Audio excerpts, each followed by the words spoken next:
Our town, it's our town. Our town on TV. Our town, that's you and me. Our town, upside down, hanging out of an airplane.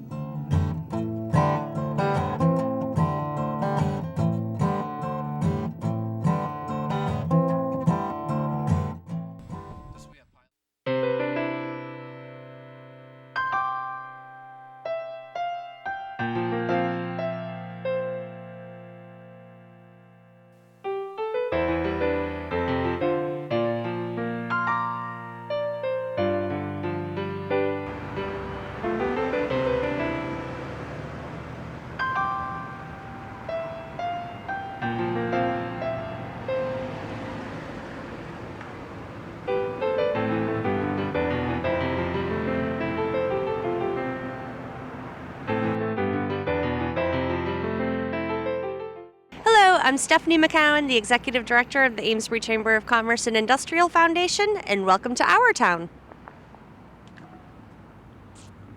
And here's our host, Larry Frost.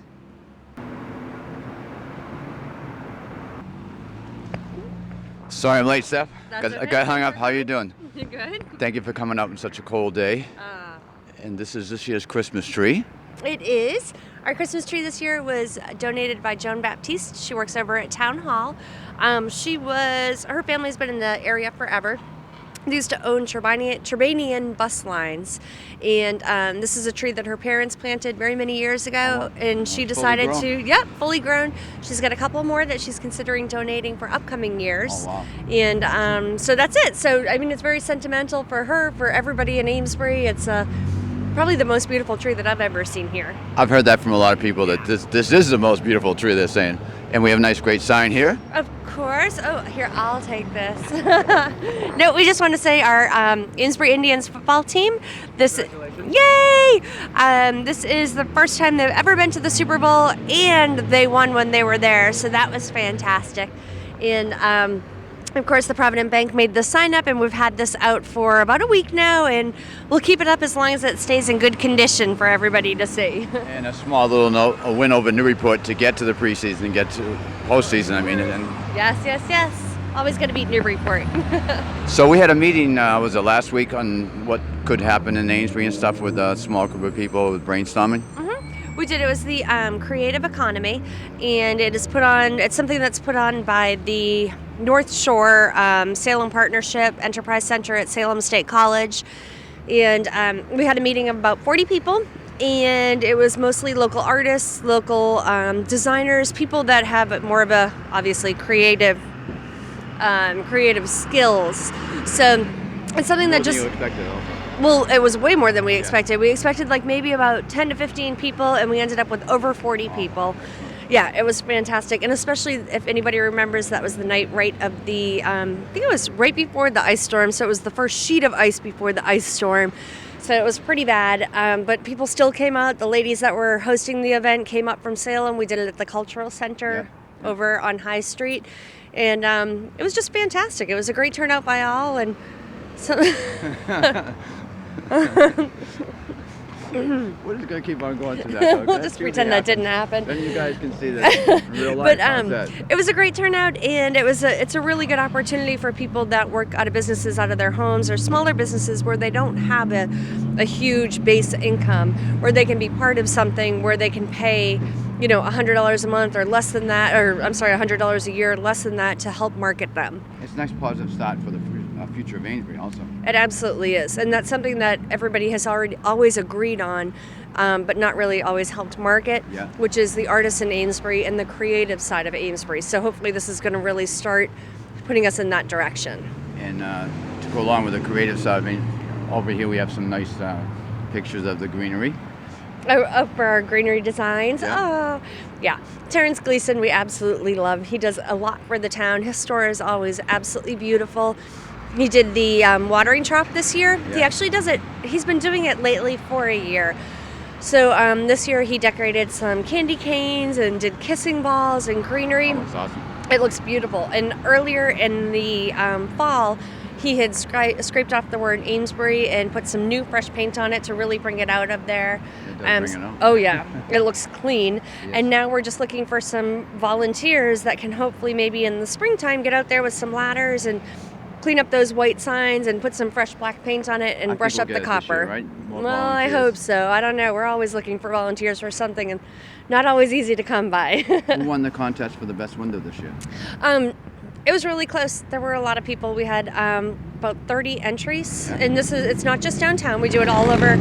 We do it all over town. Down Stop and Shop, Ashley's Hallmark, the Skate and Sport Shop, as well as downtown. But the winners happened to be Park Place up on Friend Street. She won first place.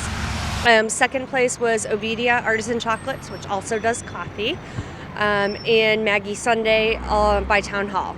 Maggie Sunday really seems to contribute a lot to the town, under the radar type of stuff. Well, not so much. It's been a new owner for only about 2 months. So now that it's been the new owner, she really has been contributing a lot. And they're going to continue. Absolutely. Yeah, absolutely. Yeah. How did you fare on the ice storm yourself? Oh, fine. We got our power back on Sunday, so we were only without a couple days. Lucky ones. Yeah. It really was a big challenge for Amesbury.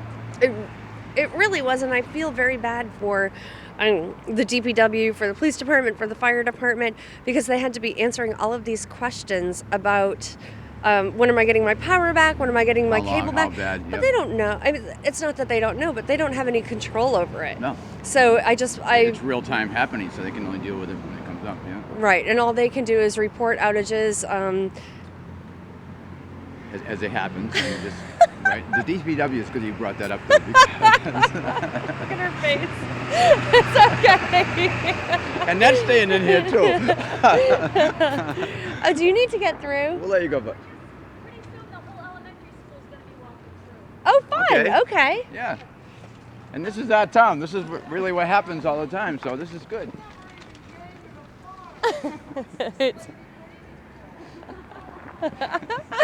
Okay, and that is Amesbury, and that's.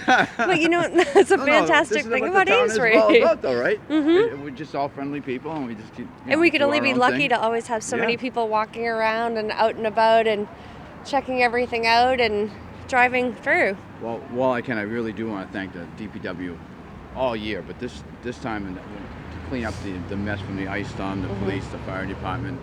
I talked to some local people also. I'll be going to see Rosemary after this. Oh, good. And just the bonding and getting the job done, and having the down to the middle school was open for anybody that needed help. Yep. And I guess they had a few people there anyways, but they had a lot of help there with Pamela Brown and Terry Austin, the town nurse. Yep. And it was set up for people's sleeping bags, and really kind of got people through that. But the good thing I think about the whole thing was that we have drills on how this should happen. Right. And to really go through the real thing and not have anybody get seriously hurt, or there was some damage, but I mean it was kind of controlled damage. But it really, nobody. I haven't heard anything about anybody having any terribly serious damage, and definitely no serious injuries. So we were very lucky. And the system works. Is the good news. So now we know that if God forbid it ever got anything a little bit worse, that we do have a system in place, and I'm sure they're going to critique it and try to make it tighter. Of course, we always want to make it better. This is what it's all about, and the whole town is this way. And I think it's just tremendous to be part of this community and stuff. Is there anything you want to add up to any upcoming opportunities or events in No, I mean the biggest thing that's upcoming that I want to make sure that everybody knows about is that we do have a lot of new businesses coming to town. Yeah. And of course, by the time everybody's watching this, we'll have at least at least 4 active brand new businesses. 5, and they'll be all storefronts right downtown. So we really there's still a lot of things that are going on, and there's still a lot of time for people to get out and enjoy the shops before they get really busy in the summer and really attract a lot of out-of-towners. I think being maybe part of the suburbs in a way, and it's charming. I mean, I guess I'm biased because I like the town stuff, but it's a charming town. Nice, it's just a nice setting, and people work well together as a team, as proved by the storm. But besides that, the whole year of filming, it's a nice place to start over if you were to start over in an economy that's kind of tough. Right. And just the positiveness of the mayor and everybody towards trying to make this community flourish again, and move on, which is, to me, it's unbelievable. I mean, it's in this type of economy, everybody has to make sure that they're saving their money, but they have to still be out supporting their community. So people that are going to go out and spend their money,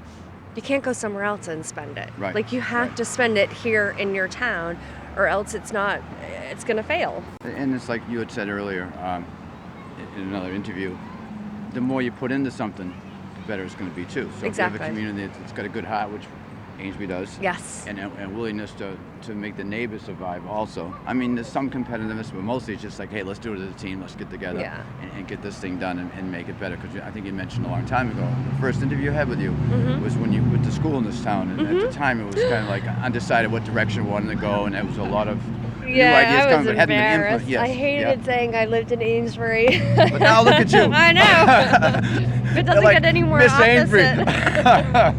Whatever.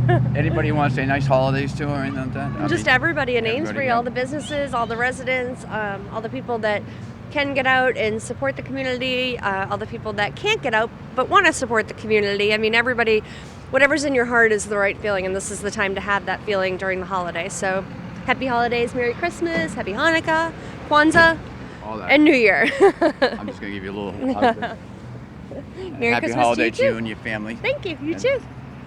Thank you very, very much, Stefanie. I wanted to this will probably be the last real shot we'll do interviewing like this of 2008. But I want to wish all of you a very Merry Christmas, Happy Holidays, and good luck in your future. And now we're off to Rosemary. All right. Thank you again for the interview. Bye-bye now. Bye.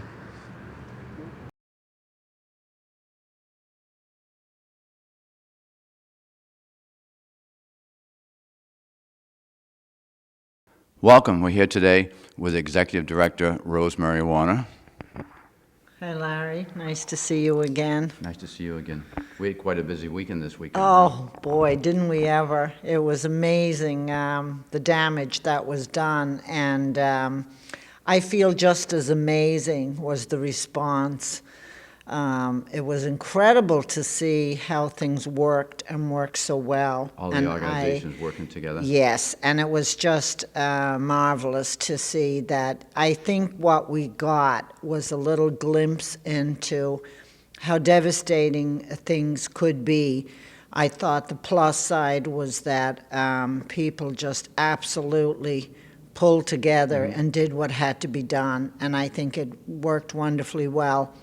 As you know, the shelter was put in the middle school Friday, and we were able to serve all the people that were displaced hot meals, and we had great people there. Pamela Brown, the director of the senior center, was there, and she knows so many of the people. So, and we had Terry Arsenal, the town nurse, who was there, pretty much lived there, and made sure that when she had to go home, there was a nurse there as well, so that there was, which was very important. And I thought Jim Babin did an extraordinary job, as did all emergency management and fire department, the police department, and the public works department. I think everybody did such a tremendous job. And I think people were warm, and they were fed warm meals. And, we did beef stew and homemade fish chowder, and we did spaghetti and meatballs, so that it wasn't cold sandwiches for them. And I think that, we tried to do comfort food. Well, I was going to say they felt safe also, right? Yes, and very safe. They had the cots up, the Red Cross was there, and we had sleeping bags for them, and we had towels and soap and shampoo. And entertainment. Yes, and Pamela even had entertainment. She doesn't miss a trick. She doesn't miss a trick. So I was very impressed with it. I know that I just think Amesbury shines when we have anything happen, because I think the people in Amesbury get it.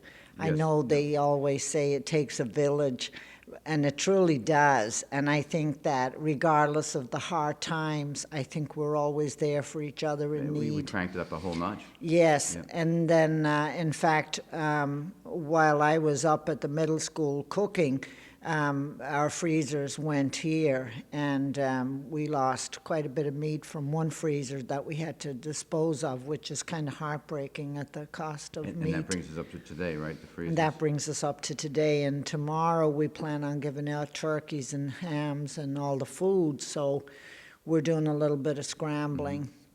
But a couple of people have heard about us losing the freezer, and I've gotten some phone calls. People are coming in with the turkey or a ham to us to help us, so that's wonderful. So we're very grateful that, and I think we came through this past weekend.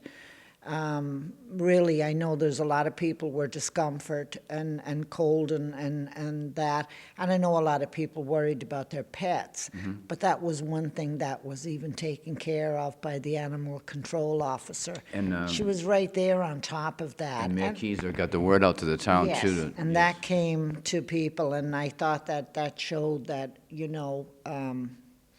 I had great faith in how things ran.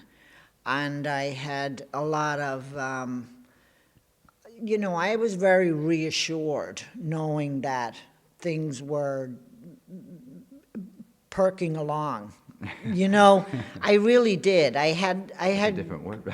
and I did though. They were perking along. Yeah. People were doing what they could do. You were warm. You were had hot meals. We had people that stayed there all the time. We also had people that would come in for hot meals and then leave and go home. If they had like a wood stove or fireplace, they felt they wanted to stay. And so we had people kind of coming and going all the time, and we did a lot of meals to go. We fed the fire department and police and emergency management and that. Some of those people put in like 24 hours or more, longer. 30 hours, and that's a tremendous amount. I know the fire chief had said that there was a new record with this amount of calls that they responded to. But we it wasn't a drill, it was a real thing, so it does show that the system works. Exactly. And I think that, like everything, they will critique everything. Yep. And I think that they'll say, you know what, this worked and this didn't work, it might have worked a little better. And I think I think you should always do that. Because I think what you do is you jump in and do what has to be done. I brought up all our pots and pans and our food from the cellar and everything, and we just brought in everything to cook with because I had no idea what was there. And I also knew it was limited power because that was running on a generator. So we actually had 2 gas burners to work with all the time. So that was very challenging, coming up with, 2 gas burners. You get something hot, you put it to one side, and then you start. Just like the olden days. Yeah. So that was very challenging. But you get so used to plugging things in, you don't really think about it until that's not possible. But, we had, Pamela brought up magazines for the elderly and papers for them to read, and then they brought in extra light so they could actually read by light. And then she got a TV and movies set up. So actually, And she has that reassuring touch, too. I mean, she knows how to communicate, like you said, to the elders or anybody. She just can make you feel a lot easier. And, Terry being there in her capacity was very reassuring. She was able to monitor people, and anyone she knew that was diabetic or anything, she was very careful about checking on them. She has a keen eye to know what to look for if someone's not feeling quite right. Even if they say they are okay, she can see that. She would do that. So I thought it was just astonishing, a fabulous job. I think if I were mayor, I would think Thatcher must say, wow. Oh, yeah. Everything went real well. And I think that instead of, trying to bounce around from one problem to another, I think when he came into the school and saw the cot set up, the heat, the hot food, the snacks, the coffee, and a nurse there, and Pam there, and all the people that were there, I think he must have thought, well, everything is good here. I can concentrate on other problems. On other issues, yep. And I think that that's a very If you're a leader, that's reassuring, because a now you very know where to focus all your talents. That's right. And stuff. Yep. That's right. And nobody was calling unnecessarily. We didn't call anybody and ask silly questions. We people that were there were intelligent people that made decisions about things. And when the mayor first come on the telephone, calling everybody, saying, this is where you can go, this is what's available to you. That's right. That starts to put a stake on the ground, then everybody can do their own thing, what they're trained for, That's and what they right. do best. Yeah, that's right. And we did over 400 meals, hot meals, which was great, lunches and dinners, which was, we were pleased to do. And of course, that's easy for us because we do so many. And so that's like our little thing. It's like a regular day at the office for you. Yeah, that's how we were able to help. And we had volunteers that came in, Bob and Kathy Gaudet and Joan, and we had David Poulin. So, we were, and Lorraine Ouellette, we had good people that helped us do these meals, so that everything went well, and that was our contribution to things not being a big issue with hot food. And I know the mayor was concerned about, people being warm and people having hot meals, and that was something that he was concerned about. So we didn't know the time frame either. Whether it was going to be 1 day, 2 days, 3 days, or what. I know, and it almost looked for a while like you could be talking about Monday or Tuesday, which was very scary. But we survived it, and I think we survived it very well. Very well. Can I just switch you over to what's currently happening at Our Neighbor's Table? Well, we have a lot of things coming up. We have our Christmas dinner that is going to be served. We have to be excused for a minute. Okay. Welcome back. We just had a visit from Don, the Director of Emergency Management. And in fact, he's been so kind. He brought a generator for us to help us out. And he keeps his eye on it for us so that it's still running. And of course, I gave him my sad tale about us losing one of the freezers, but the other one is holding up, so I'm grateful for that. But he's been wonderful about helping us. And do you want to tell a story about the Boy Scouts that we just heard about? Oh, Don was saying that both troops of scouts came up last night and at the middle school where the shelter was, and they broke down all the cots and everything that were there, and it was the first time that both of them had worked together, and he said it was very, very, it was nice that they could do that. And I'm not at all surprised, because the Boy Scouts did a food drive for me about a month ago, and they did over 7,000 pounds of food. Yeah, it's scary again. So and that comes out. And that will be next week, right? Next Monday night. 22nd. The 22nd. We're going to have a special presentation. Senator Steve Bedore will be there with a proclamation from Governor Duval Patrick.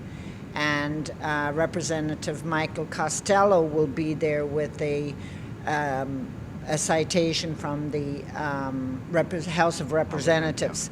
And Mayor Thatcher will be there from the town. And I think some of the municipal councilors will try and make it. But I'm really pleased about that, because I think of the parents of those kids that went door to door and dropped them off and picked up all of that food, and then not only that, but they sorted it on a Saturday. And I'm very aware, Larry, of how busy we all are. People work hard and they have chores and everything to do, and it's very difficult. So I'm in awe of the parents that did all of that work right alongside of their children. They're training their kids and to I show think them the help. I think it's a great lesson in life that you're showing them, not do as I say, but this is how we do, and care about each other in our community. And I think that that's one of the great strengths of Amesbury. I know you don't have much time, so what we're going to do is, what we just did right now is probably not the proper way to interview, but I wanted to give you an update of why we actually shut the camera off and started up again.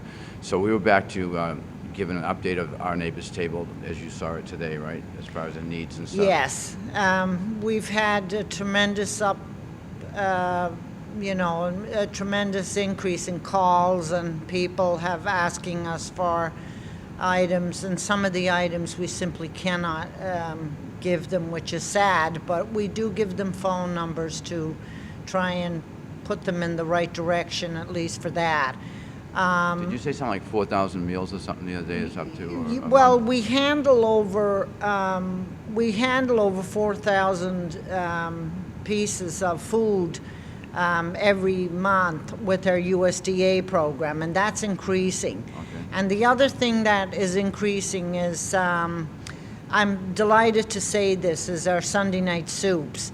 That has gone from being at the Union Congregational Church because it was a little out of the way for people that have to walk and don't have transportation. Down by the river. It was down by the river. And the other thing is the people, the elderly, at 4 o'clock it's getting dark now. So the driving was a little bit, iffy.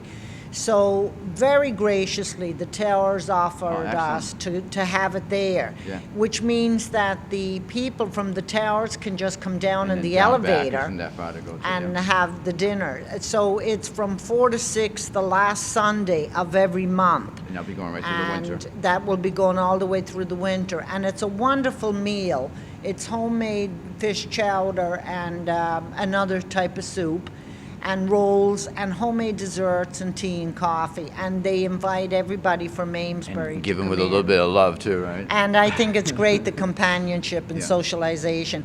And the other thing is that I'm happy about, and I hope this comes to true, is that Pilgrim Congregational Church in Merrimack is very interested in doing that program, the Sunday Night Soup program. And I'm hoping that when their group meets, their outreach group meet, that they will take it on. And I'd love to do that in conjunction. It would be a partnership with our neighbor's table, just as the one in the Towers is. And a little quick note about Groveland. You had said Groveland. Yes, Groveland, they have 2 volunteers that drive here every month, and what they do is they pick up food for the seniors that are eligible with the federal program, and they take it back, and then someone drives it to their homes from Groveland. And I'm really pleased about that, because that tells me that somebody is very open to getting it done, making things work. Looking outside the box to say, well, you know what if we did this? Maybe this would work this way. And I'm so impressed with people that will say, let's just try it and see. Instead of saying, we never did that before. Right. How can it work for us? And if it didn't quite work, just make some adjustments, but at least put a stake in the ground and say, we're going to try it first. Like with us, being able to drive our program to the Towers and Powell Villa, that was made possible by our new truck from the Newburyport 5-cent Savings Bank. And one of the things we talked to Richie Eaton about was that if we had a good-sized new truck, not only safe to drive to Boston and to Lowell to pick up food, but now we can also take it a step further and drive the food to the Towers and to Powell Villa, so that those people don't have to be out in bad weather dragging big heavy bags of food. So it's taking something and making it work. Well, it's like a business plan of utilizing the equipment you have to the fullest. Yes, exactly. We have one more little exclusive here coming up. Well, the exclusive is that it's with a lot of joy, but with a lot of sadness, that I will be resigning from this position in '09. I have a board of directors meeting today, and my letter of resignation is, I will of course stay on until a new director is here and in place.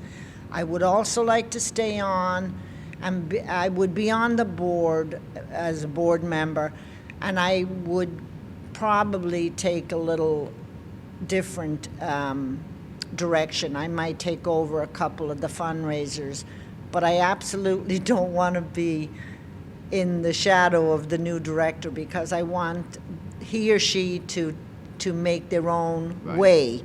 I will, of course, be a phone philosophy, call away. a different rhythm. Absolutely, and I think that's good. I think that, you know, I have brought things to this that were different and needed at the time. Needed at the time. And it grew astonishingly. And, you know, I mean, there are times I could have done things better. Yes, there is, Larry, and I can't take that back. But I understand. Could I have handled some things better? Yes, I could have, and I didn't. And I can't take that back.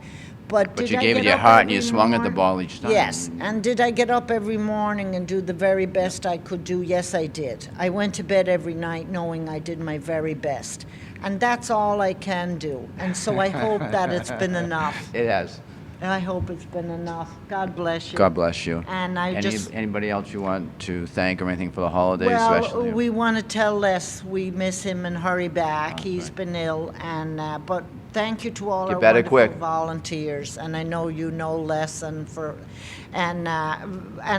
to everyone in Amesbury, to our sponsors, our volunteers, and to our guests.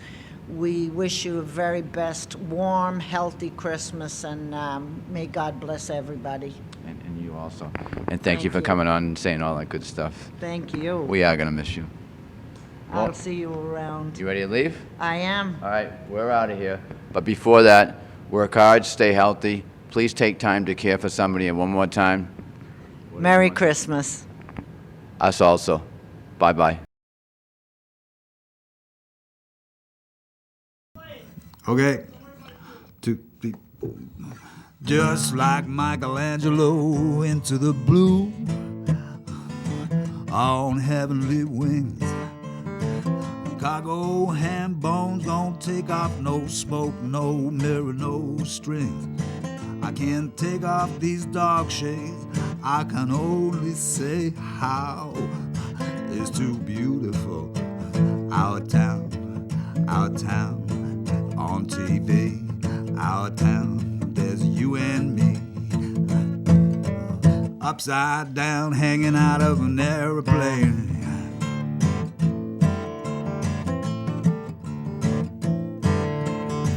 I remember when the new Constellation went transcontinental. It was oh so experimental. I took a ride in a Goonie bug.